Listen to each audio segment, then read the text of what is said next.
اور اس وقت ڈاکٹر ذوالفقار مرزا اور فہمیدہ مرزا پریس کانفرنس کر رہے ہیں، آئیے آپ کو سنواتے ہیں۔ چھوڑی نہ فیصلہ کیا اور کافی سوچ وچار کے بعد واسطے داروں سے، دوستوں سے صلاح مشورہ کر کے ہماری بہن نے فیصلہ کیا ہے کہ یہ ہماری مدد کریں گی اور جی ڈی اے میں شامل ہوں گی۔ اس کا ریزن یہ ہے کہ جو بہن کی ٹی او آر سے وہ تقریباً ہمارے بھی وہی ہیں، تو اس میں کہیں ہمارا کلیش نہیں ہو رہا ہے۔ ہم بھی چاہتے ہیں کہ سندھ میں لا اینڈ آرڈر بہتر ہو، ہم بھی چاہتے ہیں جو سندھ کے بچے ہیں وہ اچھی تعلیم ان کو ملے، کیونکہ پچھلے دنوں میں جو ٹیچر بھرتی کیے گئے وہ بچوں کو نہ پڑھا سک رہے تھے، سب رشوت پہ یا اس طرح نوکریاں بک گئیں۔ صاف پانی کے لیے اور جو لا اینڈ آرڈر ہے سندھ کا، اس کے لیے جو ہم چاہتے تھے وہی ہماری بہن کی بھی خواہش ہے، اور میں سمجھتا ہوں کہ پہلے ہم اپنے سندھ پہ کنٹرول کر کے اس کے بعد ہمارا جو جی ڈی ہے وہ انشاءاللہ پنجاب کی طرف بھی ہم بڑھائیں گے اور اس کو ایک نیشنل لیول پہ لے جائیں گے۔ اور ہم جو کچھ کر رہے ہیں وہ ایک نیک نیتی سے کر رہے ہیں، کیونکہ پہلے اس قسم کا پلیٹ فارم نہیں تھا ہمارے سندھ میں کہ اگر کوئی پیپلز پارٹی کے ساتھ نہیں چلنا چاہتا یا مسلم لیگ نون کے ساتھ نہیں چلنا چاہتا تھا، اس کے پاس کوئی جگہ نہیں تھی جانے کی۔ تو یہ 2-4 سال میں ہم نے محنت کر کے ایک لوگوں کو پلیٹ فارم پرووائڈ کر دیا ہے کہ بھائی یہ بھی پلیٹ فارم ہے، آپ اس پلیٹ فارم پہ آؤ، ہم لوگ مل کے جدوجہد کرتے ہیں اور اس صوبے کی بھلائی کے لیے آواز بھی اٹھائیں اور محنت بھی کریں۔ تو یہ سب چیزیں دیکھ کے ابھی بہن نے ہماری مہربانی کی ہے اور ہم ان کو ویلکم بھی کرتے ہیں، ان کا شکریہ بھی ادا کرتے ہیں۔ بہن ابھی آپ بسم اللہ کریں۔ بسم اللہ الرحمن الرحیم۔ میں سب سے پہلے تو آپ سب کا شکریہ ادا کہ بہت عرصے کے بعد ایک کراچی میں اس طرح کی پریس کانفرنس اور میرا آپ سے انٹریکشن ہو رہا ہے دوبارہ، اور اس کے بعد یقیناً میں پیر صاحب کی بھی شکریہ ادا کرتی ہوں کہ میرے گھر پہ آئے، اور جو ہمارے کلچر ہے یہاں کا کہ اس کے تحت مجھے بہت عزت سے، اور کافی ٹائم سے بات ہو رہی تھی، ڈاکٹر صاحب پہلے تھے جی ڈی اے میں، اور یقیناً کہ وہ یہی تھا کیونکہ اس قسم کا پلیٹ فارم کہ جہاں پہ انڈیپینڈنٹ جو لوگ ہیں یا وہ چھوٹی پارٹیز ہیں کہ جن کو ایک جوائنٹلی ایک سندھ کے ایشوز پہ اگر ایفرٹ کرنی ہے تو وہ اپنے اپنے مینیفیسٹو کے ساتھ اپنے چاہے وہ پارٹی کے اس میں رہتے ہوئے وہ ایک الائنس، کیونکہ ویسے ہی آپ نے دیکھا ہے کہ الیکشن الائنسز بنتے ہیں، اور اب جیسے بات ہو رہی ہے کہ آگے ہنگ پارلیمنٹس بن رہی ہیں، آگے جو نظر آ رہا ہے جس طرح ہنگ پارلیمنٹس میں، تو بہرحال وہاں بھی کولیشن ہوں گی، اور ہم نے پاسٹ میں بھی دیکھا کہ ایسی ان سے کولیشنز ہوئی کہ جن سے کوئی نہ مینیفیسٹو میں کوئی کامنالٹی تھی نہ کسی بھی سوچ میں لیکن وہ بھی جوائنٹلی اور حکومتیں بنی۔ تو اس قسم کا پلیٹ فارم اب ہوا۔ آپ نے دیکھا کہ 15 مئی کو میں نے اپنے بدین میں جلسہ کیا۔ میں نے تو پہلے یہ 5 سال میری جو بھی گریوینسز تھی، میرے پاس ایک پلیٹ فارم تھا، میں پارلیمنٹ میں آواز اٹھاتی رہی اور وہاں پہ بار بار نشاندہی کرتی رہی کہ جو حل تھے، پر میں نے اس لیے کوئی قدم نہیں اٹھایا کہ یہ ٹھیک ہے تسلسل ہے، میرے پاس ایک پلیٹ فارم ہے۔ لیکن جب یقیناً 5 سال مکمل ہوئے، میں اپنی عوام کے پاس گئی، عوام کی عدالت میں گئی، اپنے بدین میں جا کے 15 مئی کو جو آپ نے جلسہ دیکھا کہ جس طرح تھا، میں سمجھتی ہوں وہ ایک ریفرینڈم تھا، اور جو ایک بھرپور ساتھ کا انہوں نے عوام جس طرح نکلی تو انہوں نے میرے ساتھ میرے بھی ہاتھ مضبوط کیے اور اس چیز کا رائٹ میرے ہاتھ میں دیا کہ آپ جو فیصلہ کریں گی ہمیں منظور ہوگا، کیونکہ وہ بدین کی بہتری کے لیے اور خاص طور پہ سندھ کی بہتری کے لیے، اور یقیناً جب آپ جمہوری باتیں کرتے ہیں اور پسماندہ علاقوں کی باتیں کرتے ہیں تو آپ پاکستان کی باتیں کرتے ہیں، فیڈریشن کو مضبوط کرنے کی باتیں کرتے ہیں۔ تو اس حوالے سے میری جو ٹی آرز کا میں نے اس میں ذکر بھی کیا تھا، وہ میں یہاں پہ ضرور پڑھنا چاہوں گی، پھر میں اس کی کاپی آپ لوگوں کو ڈسٹریبیوٹ بھی کروں گی۔ اس میں اب ڈسٹریبیوٹ کرا دیں۔ جی ये इंग्लिश में पढ़ती हूँ, नो रिजर्वॉयर्स, डैम्स और reallocation of water resources from river Indus without prior consent of Sindh. और यकीनन दूसरे सूबों का भी है जो छोटे सूबे हैं कि उनकी इजाज़त के बगैर नहीं हो। Geographical integrity of the province of Sindh will be ensured. ये जो सिंध के कोई ये रूल तो वो नहीं होगा, एक सिंध रहेगा और एक सिंध है इंशाल्लाह। फिर एक बहुत बड़ा मसला जो हमारे ख़ास तौर पे मेरे हल्के और सिंध के लेवल पर है वो था clean drinking water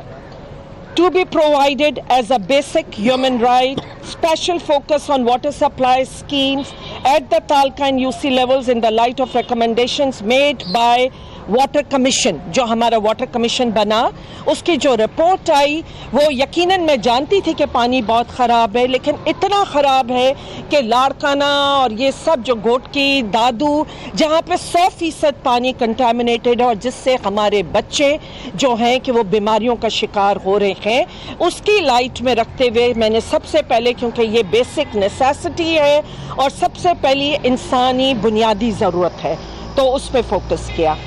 Strict implementation of 1991 water accord so that the Sindh may receive its fair share in water resources। 1991 water accord, क्योंकि मैं इसके फ्लोर पे भी बात करती रही हूँ और मैं समझती हूँ कि आज जिस तरीके से सिंध को कम पानी मिल रहा है उसके इम्प्लीमेंटेशन नहीं हो रही है, उसको इम्प्लीमेंटेशन होना चाहिए।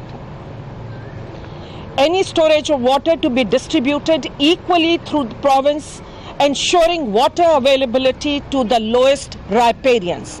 अगर जो भी पानी की कमी है, अगर वो सिंध के लेवल पे कमी है तो वो इक्वली होना चाहिए। ये नहीं होना चाहिए कि आपकी जो लोअर सिंध है वहाँ करबला का मंजर हो और ऊपर जो है कि लोग अपनी ज़मीनों को भी पानी दें। तो जितना शॉर्टेज है जो है उसका पूरा इक्वल वो होना चाहिए। हालांकि लोअर राइपीरियंस का ज़्यादा राइट होता है, तो ये इंश्योर करना चाहिए कि जिस तरह बदीन है जो कि लोअर राइपीरियन है, ठट्ठा है और जो ऐसे इलाके हैं कि उस तक पानी ज़रूर पहुंचना चाहिए।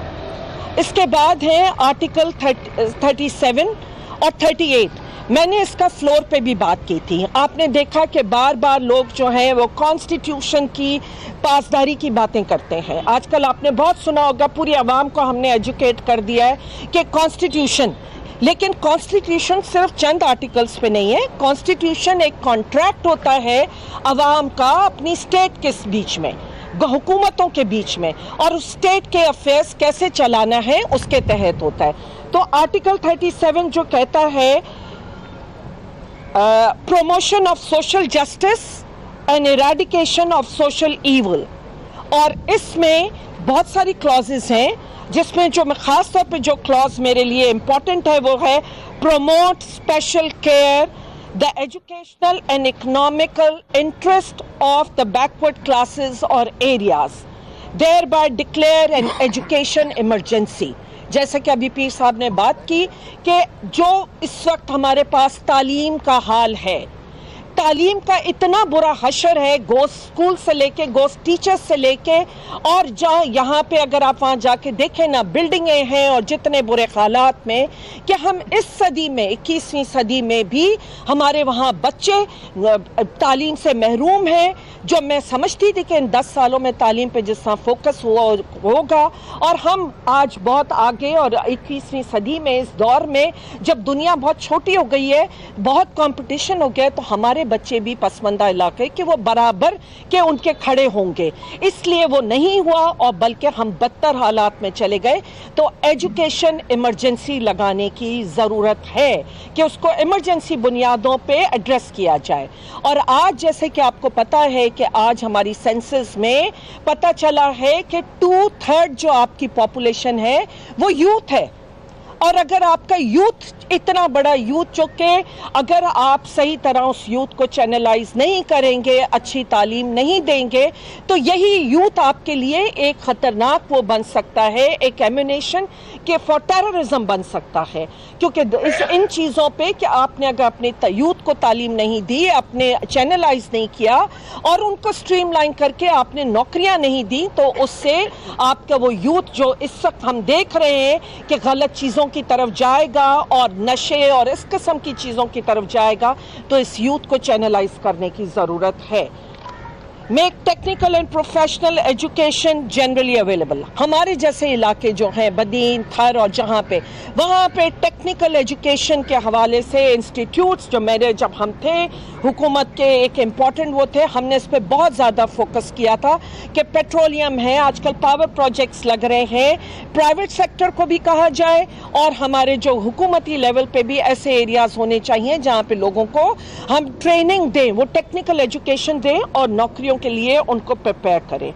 To introduce effective local government system to facilitate expeditious resolution of public issues at the doorstep। आज local bodies की आड़ में सिर्फ एक करप्शन के तरीके कार खोले हुए हैं और इस बुरी तरीके से उन इदारों में करप्शन हो रही है and they have miserably failed to provide any relief to local people। तो इस लिहाज से बहुत ज़रूरी है जो ये कॉन्स्टिट्यूशन का हिस्सा है कि अगर आपने उनको एम्पावर करें अपने लोकल बॉडीज़ को ताकि वो लोगों को रिलीफ दे सकें।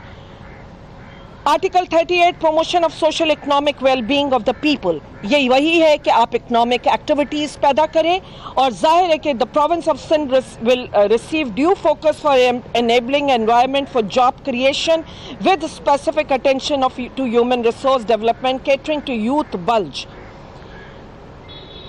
आपने अपने यूथ को पूरा एड्रेस करना है इकोनॉमिक एक्टिविटी से, तालीम से। उसके बाद है policies to mitigate effect of climate change and natural calamities, especially sea intrusion in the coastal belt, drought hit areas such as Badin and Thar। हमारे एरिया में क्योंकि सी इंट्रूजन है और बहुत ज़्यादा जो है कि उसकी वजह से हमारी ज़मीनें ख़राब हैं और मैं एक्सपेक्ट करती थी कि ऐसे तरीक़ेकार ऐसे स्टेप्स लिए जाएंगे कि इनके लिए कि वहाँ पे इनका कोई एड्रेस किया जाएगा, लेकिन वो नहीं हुआ। तो अब जो भी एनवायरमेंटल चेंज है कि उसके हवाले से कोई एक्टिविटी नहीं हुई और अब ये सूबाई सब्जेक्ट है। Ensuring prices given to farmers for agriculture commodities and policies for the promotion of small and medium agri industries। आपने small and medium वो करना है, उसके साथ साथ ग्रोअर्स की एक्सप्लॉयटेशन बंद होनी चाहिए, मिडल मैन का रोल ख़त्म होना चाहिए। उसके साथ साथ आज जिस तरह ग्रोअर को अगर शुगर केन ग्रोअर्स हैं, आपने देखा मैं बार बार भी ये बात कहती रही हूँ कि उनसे ज़बरदस्ती गन्ना छीन लिया जाता है, ज़बरदस्ती की अपनी प्राइसेस उन पर थोपी जाती हैं, गन्नों को डाइवर्ट किया जाता है, पुलिस इस चीज़ के लिए इस्तेमाल की जाती है। तो इन सब को रोकना होगा और चेक करना ताकि ग्रोअर को अपना राइट मिले। इसी तरह बारदाना है कि उसमें भी कि ये जो ब्लैक मेलिंग हो रही है और कारोबार चल रहा है वो बंद होना चाहिए। वाटर के हवाले से कि लोअर उनको मिलना चाहिए कि वो एग्रीकल्चर के हवाले से कि आज जो भी है अपनी तरफ डाइवर्ट कर गया है, इलीगल डीओज निकले हुए हैं, वो नहीं होने चाहिए ताकि जो कि एक नेचुरल तरीके से जो वाटर डिस्ट्रीब्यूशन होती थी उसको हर कोई अपने हक के मुताबिक पानी उठाए और हर ग्रोअर का राइट है कि उसको पानी मिलना चाहिए। Since share in divisible pool to be increased in the next NFC award, keeping in mind revenue generation and underdevelopment। यकीनन हम NFC का जो कि इस दफ़ा नहीं हुआ बजट में, वो इसलिए मैं समझती हूँ वो बजट ही बेकार है जिसको NFC के बगैर किया जाए, तो उसमें हमारा फोकस होना चाहिए। Declare a province wide health emergency. आज यही दो चीज़ें हैं कि जो एजुकेशन है और हेल्थ है, ये दो बेसिक चीज़ें हैं जो जमहूरियत में मैं समझती थी कि हम दे सकेंगे और जो कि मिजरेबली ये हुकूमतें फेल हुई, जो कि आज सूबाई सब्जेक्ट है। आज जिस तरह पोलियो फैली हुई है, पोलियो हेपेटाइटिस के हवाले से एक इमरजेंसी डिक्लेयर होनी चाहिए। जिस तरह दवाओं में आज करप्शन हो रही है उसको कंट्रोल करना चाहिए और ये सारी चीज़ें हैं कि जहाँ पे पसमंदा इलाकों में कि उनके टेस्ट हो, हेपेटाइटिस ट्रीटमेंट हो, वो हॉस्पिटल्स में अवेलेबल होना चाहिए जो कि नहीं है अभी तक। और हर यूसी तालका लेवल पे हमें इमरजेंसी बल्कि रूरल जितने हेल्थ सेंटर्स हैं उनको प्रॉपरली इक्विप करना चाहिए है। आखिरी और जो मैं डीपोलिटाइजेशन ऑफ पुलिस वो बहुत ज़रूरी है क्योंकि जब तक पुलिस डीपोलिटिसाइज नहीं होगी आपका लॉ एंड ऑर्डर कंट्रोल नहीं हो सकता। तो पुलिस का डीपोलिटिसाइज होना बहुत लाजमी है। आखिर में, और ये मैं समझती हूँ सबसे ज़्यादा इम्पोर्टेंट पॉइंट है, इसलिए मैंने उसको इसलिए आखिर में रखा ताकि आप ये हर ऊपर की खराबी की वजह करप्शन है। आज जो कुछ ये मैंने ऊपर से पॉइंट बोले हैं, इसका टोटल फेलियर जो है वो बिकॉज ऑफ करप्शन है, और करप्शन हमें दीमक की तरह खा रही है, और जिसने हमारे हर इदारे को, हर डिपार्टमेंट को खोखला करके रख दिया है, और आज इसकी वजह है कि ये हमारा गैप वाइडन होता जा रहा है। अगर आप आर्टिकल 38 देखें तो वो इस चीज़ की तरफ निशानदेही करता है कि ये जो गैप जिस तरह वाइड होता जा रहा है, अमीर अमीर तर होता जा रहा है, गरीब गरीब तर होता जा रहा है, कि वही 20 घराने की तरफ हम जा रहे हैं। तो उस चीज़ के लिए कि उस करप्शन को चेक करना होगा, हर लेवल पे चेक करना होगा, और ये पॉलिसी जो है ये ऊपर से जब तक ट्रिकल नहीं होगी, क्योंकि आज करप्शन का सिलसिला ऊपर से शुरू होता है। तो अगर ये इसको एड्रेस भी हमें ऊपर से करना होगा, ताकि हर इदारे पे ये चेक रखनी होगी कि हम कैसे करप्शन को कंट्रोल कर सकें। ये चंद चीज़ें थीं, और जो कि मैंने कोई बाहर से नहीं, यही इसी कॉन्स्टिट्यूशन का हिस्सा है। उसी कॉन्स्टिट्यूशन के मुताबिक जो हमारा हक बनता था, जो हमारा राइट था, मैं उसके मुताबिक हमने ये बनाया, और जो कि पीर साहब इनका भी जो मैनिफेस्टो था वो भी इसी हवाले से था, इसी पे ही ज़रा वो था। अब उस पर इम्प्लीमेंट करने की ज़रूरत है। तो यकीनन अब यहाँ पे जिस तरह की फोर्सेस आई हैं, उनको चाहिए कि वो मिल के इन चीज़ को इंश्योर करें कि हम अपना कॉन्स्टिट्यूशन इम्प्लीमेंट कराए हकीकी मायनों में, जहाँ अवाम की बात हो रही है, ये नहीं कि जहाँ मेरी बात हो। मैं आपके चैनल के ज़रिए आखिर में कि ये बहुत बड़ी जदोजहद है, बहुत बड़ा स्ट्रगल है, हमें सिंध को आज़ाद कराना है, एक माफिया से हमें आज़ाद कराना है, और उसके लिए हम सबको दावत देते हैं कि आए, हाथ मजबूत करें। अंडर जीडीए जो भी, चाहे आप प्राइवेट इंडिपेंडेंट है, आप इंडिपेंडेंट कैपेसिटी में आना चाहते हैं, आपकी कोई छोटी पार्टीज़ हैं, बेहतर ये होगा कि जो जद्दोजहद है, क्योंकि एक बहुत बड़ी स्ट्रगल है, आगे बहुत स्ट्रॉन्ग और पावरफुल लोगों से है, तो मेरी यही उनसे होगी कि आप लोग आए, हाथ मजबूत करें कि इन माफियाज जो ये हम देख रहे हैं आज हुकूमतों में, इनको इससे जान छुड़ाई जाए। एक सिंध के लिए मैसेज है, एक पूरी कौम के लिए मैसेज है, पाकिस्तान के लेवल पे मैसेज है कि खुदारा ये आपको अपनी तकदीर बदलने का मौका मिल रहा है। वोट एक बहुत बड़ी चीज़ है, और ये आज आपको आपके हाथ में एक फैसला आ रहा है। कल को फिर गिला न कीजिएगा कि सिर्फ शख्सियात के पीछे ना जाइए, सिर्फ ये सोच के ना जाइए। आज आपने अपने बच्चों का सोचना है, अपने घरों का, और ये कि जो आपके लिए बात करेगा, जो आपके इश्यूज़ की बात करे और अवाम की बात करे, उनको आप वोट दें, और कोई जज्बाती फैसले नहीं होने चाहिए। मैं आखिर में आप सबकी शुक्रगुजार हूँ, और अगर कोई सवाल होगा तो मैं माफिया से मुराद क्या है, कौन सी माफिया जिसको आप कहना चाह रही है? दूसरा, ये पीस पार्टी छोड़ने की कोई बुनियादी वजूहत आपने नहीं बताई, करप्शन है, माफिया है, या कोई और वजूहत थी जिसकी वजह से आपने पीस पार्टी को आज खैरबाद कह दिया? देखिए, मैं सबसे पहले अपने इंटरव्यूज़ में भी कहती रही हूँ, मैं नहीं समझती कि पीपल्स पार्टी नाम की कोई चीज़ आज है, और जब वो चीज़ ही नहीं है, मेरी नज़र में हर चीज़ मैनिफेस्टो होती है। अगर मैं आज टीओस, तो मेरी कुछ सोच है, मेरा कोई मैनिफेस्टो है, मेरी कोई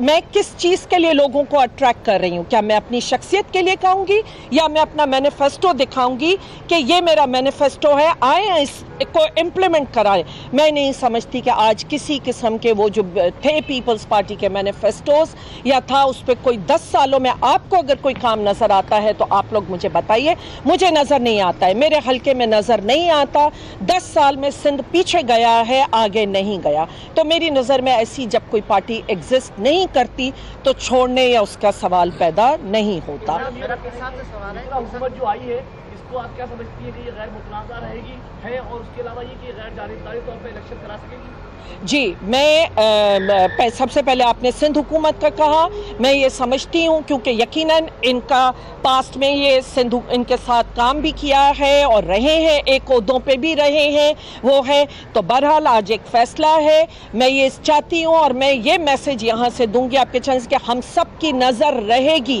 ان کے اوپر، ہر سٹیپ پہ، ہر قدم پہ۔ آج جب سے کابینہ بننی شروع ہوگی تو ہماری یہ نظر ان پہ رہے گی کہ وہ کس ڈائریکشن میں لے کے جاتے ہیں، اور کیا وہ پارشل ہیں یا امپارشل ہیں، یہ ان کے ایکشن سٹیبلش کریں گے اور ہم اس پہ کہیں گے۔ آپ کا دوسرا سوال کیا تھا؟